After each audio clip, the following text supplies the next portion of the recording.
আজকে যে ভিডিওটা করব হ্যান্ড পেন্ট ডিজাইনের একটা ভিডিও আমি ড্রয়িং আঁকছি। প্রথমে আমি ড্রয়িংটা করে নিচ্ছি। এখন আমি পেন্সিল দিয়ে টেনে টেনে দিচ্ছি এবং কোথাও স্কেচ করা হলে আমি স্কেচ করে দেবো। এটা দিয়ে আপনি যে কোনো শাড়িতে বা সালোয়ার কামিজে এই ডিজাইনটা আপনারা আঁকতে পারেন, হ্যান্ড প্রিন্ট করতে পারেন। যেহেতু আমার ভিডিওটার নামই হ্যান্ড প্রিন্ট দিয়ে ডিজাইন করা, এই জন্য আমি এই ভিডিওটা করছি, হ্যান্ড প্রিন্টের ডিজাইন করছি। সবসময় তো কালার শাড়িতে ব্লাউজে করিয়ে থাকি ভিডিওটা। আজকে আমি পেন্সিল দিয়ে এঁকে, প্রথমে যে পেন্সিল দিয়ে আঁকতে হয় ডিজাইনগুলো, ওইটা আমি আজকে দেখাচ্ছি। এইভাবে আপনারা এঁকে নিতে পারেন হ্যান্ড প্রিন্ট করার জন্য। এরকম একটা ডিজাইন আপনারা আস্তে আস্তে এঁকে নিতে পারবেন। দেখুন, এইভাবে আমরা ডিজাইনটা করতে পারি। ডিজাইনটা করে নিয়ে আপনারা তারপর খাতার মধ্যে প্রথমে করে ডিজাইনটা এঁকে তারপর আপনারা দেখে দেখে শাড়ি তুলতে পারবেন। সেলার কামিজের মধ্যে দিতে পারেন, ওড়নার মধ্যে করতে পারবেন, আবার টেবিল ক্লথে বা ইয়েতে যেখানে হোক, গেঞ্জিতে, কারো বাচ্চাদের গেঞ্জিতে পরে এই ডিজাইনটা আপনারা এঁকে নিতে পারেন। এঁকে নিয়ে তারপর কালার করতে পারেন। দেখেন, সুন্দর একটা ডিজাইন, একদম সিম্পল একটা ডিজাইন আমি এঁকে নিচ্ছি।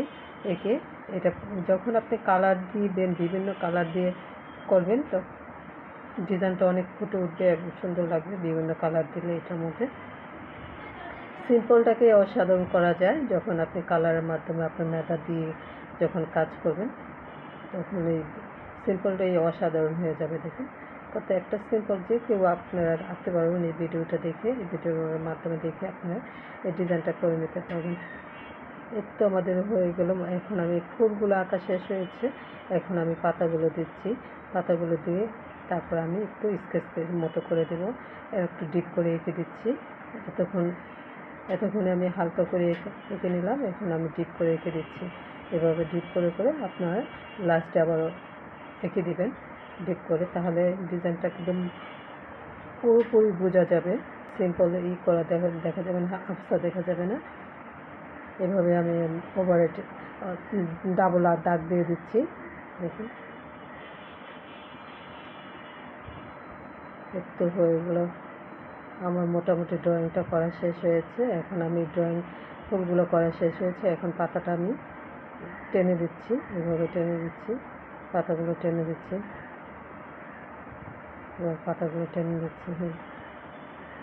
একটু টেনে দেওয়া হচ্ছে। হয়ে গেল, মোটামুটি ড্রয়িংটা আমার করা শেষ হয়েছে। এখন আমি যেখানে স্কেচ দেওয়ার কথা এখানে আমি স্কেচ দিচ্ছি। দেখুন, হয়ে গেল। সবাইকে